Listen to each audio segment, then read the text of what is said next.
All right.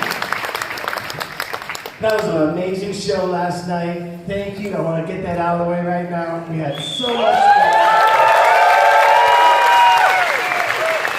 fun. We were remarking afterwards on how loud the audience is. It has been and was last night. And it's amazing because we have in-ear monitors. And these in-ear monitors, they're like stuffed way into our ears. We're almost right up against our eardrums, blasting metal the whole time, right? And you guys are still louder than that. I mean,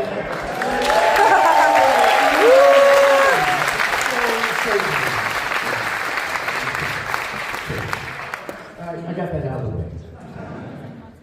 It's no secret that this is primarily a book launch. I guess it was, that's a really good question. Because there's been times when,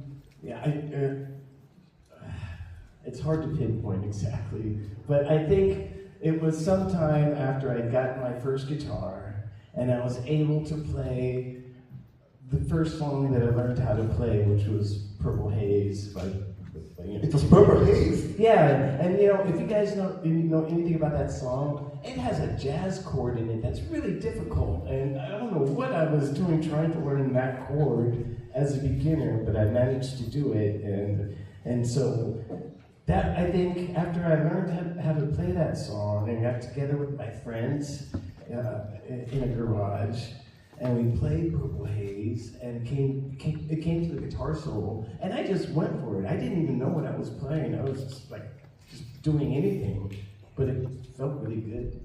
It's just not good. So I was a little nervous about, having my back to the ocean, which is a rule, never turn your back on the ocean, especially in Hawaii, don't do that. Yeah, and there I am, turning my back to the ocean. But yeah, that's a sandy beach in Hawaii. Okay, for some time, you and the Flying V seemed inseparable. It was your main instrument on the four first Metallic albums and also makes some appearances on the Black Album. Can we say that you are a V guy? Yes. Is this your favorite shape? It is my favorite shape. I mean, I love Flying V's, I love Les Pauls, I love Strats, I love Tellys, I love hollow bodies, but Flying V's are just cool. I mean, there's such a cool factor about Flying V's. Yeah, they're kind of phallic, whatever. But the shape, I mean, just makes me want to just like, it's like a rocket, It suggests movement, forward movement, and it's like a hot rod, When I put that thing on, I'm ready to go.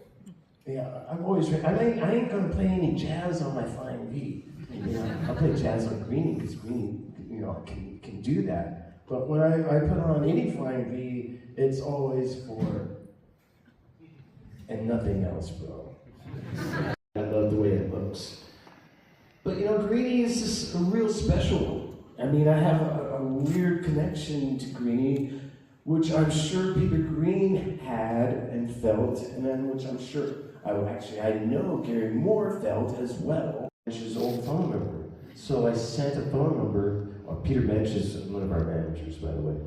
And so I sent that picture of the case to Peter Bench, and I said, is this your old phone number when you were in the Earl's Court? And he said, yes, it is. He said, why? I said, because that's Michael Shaker's guitar case. Because Michael Shaker in 1980 lived with Peter Mensch for like 6 months. And so that's why Mensch's numbers on the guitar case. And so that kind of authenticated things for me. And I said to Wolf, yeah, definitely I'll take it. And I got it. And so because of that, I developed a really good relationship with Wolf, and he invited me to play on the Accept tribute album that just came out. Actually, I played on Fast as a Shark, which just came out, and these guys should check it out. It's me and Phil Anselmo and Mickey D on drums and Blaze Sheehan on bass, and it's killer. If you guys like, except you'll love this version of Fast as a Shark.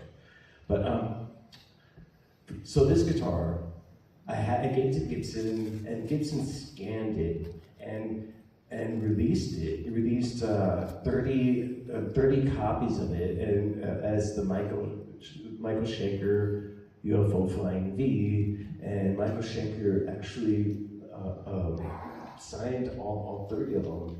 And so Gibson gave me one. I was really thrilled about having one. It's really cool. So that's a really cool thing to get. Yeah. Have you experienced some Hungarian dishes already? Like the chicken? Have I experienced what? Hungarian dishes. Oh yeah. We had a nice Hungarian meal the other night.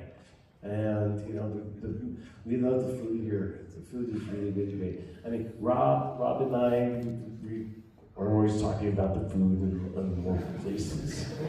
We just love it. Can't help ourselves. Oh, damn those balls. Yeah, that's one thing that you must hate on stage. Balloons. Well, you know, having to always dodge them, and it's just like right when I'm trying to like sing backups. Oh, man. And you know, the crazy thing is, those beach balls were my idea back in like, I don't know, and I didn't know they would just become such a typical show. The balls are coming down and we're kicking them and laughing, you know. And so a ball comes down, I go and I kick it. And the section right there, they all just made a collective, oh. I'm like, oh my God, what happened? And that's a sound you don't want to hear from like an entire section of people collectively groaning like that. Something really bad happens when, or it has happened when like 150 people go, oh, at the same time. And I couldn't figure it out. And so, you know, I kept on playing the song, and then I saw a little girl crying, and I was like, what's going on there? And so I ended the song, and I went up to my tech, Justin, and I was like, something happened? He goes, don't worry about it. Everything's going to be okay. Everything's okay. You know, just finish the show. And so I you know, finished the show, and then afterwards, I had found out that something really unfortunate happened, but I had no way of knowing that it happened. And so what had happened was, when I kicked that ball, that little girl that was crying was right behind that ball. And then, you know, when I kicked those balls, back then I used to wear big old boots, those things would go soaring, right? I kicked that ball with all my might, and that ball went soaring along with the little girl. So I was like, oh my God. And so that's all. So I went onto YouTube to check it out, and of course it was on YouTube, like literally like 30 minutes after the show. And I watched what happened, and I was like, oh, now I know why those people groaned. It's like, when I kicked the ball, the little girl launched with the ball, like 30 feet up in the air, and then landed. But James's guitar tech, Chad, bless his soul, caught her perfectly. It was a perfect catch. And she was only like, 5 or 6 years old, so it wasn't like, it was a perfect catch.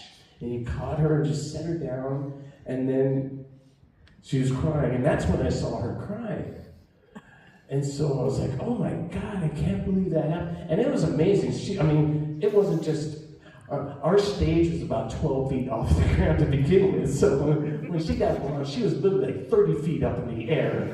And it was such a perfect catch. And I just thought, oh my God, amazing that nothing happened. But man, the next day, I went on YouTube, and it was like 20,000 views, and then but by the end of the week, it was like 1 million views, and now it's up to like 4 million views. But check it out, it's still on YouTube, and it's amazing. Just going up to the mic and going, it's like so good. What's that?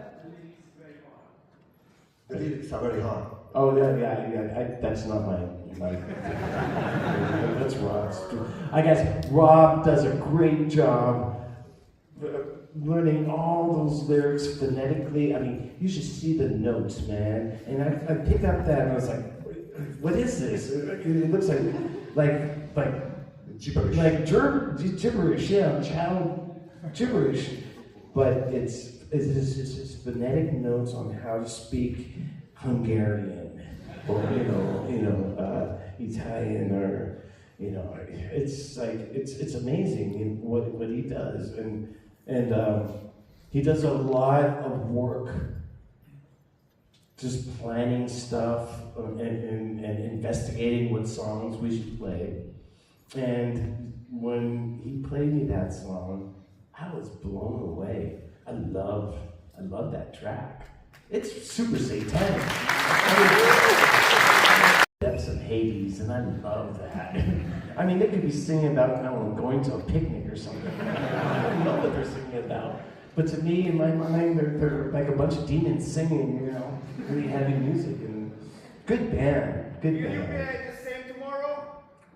I'm not going to tell you what we're going to do tomorrow.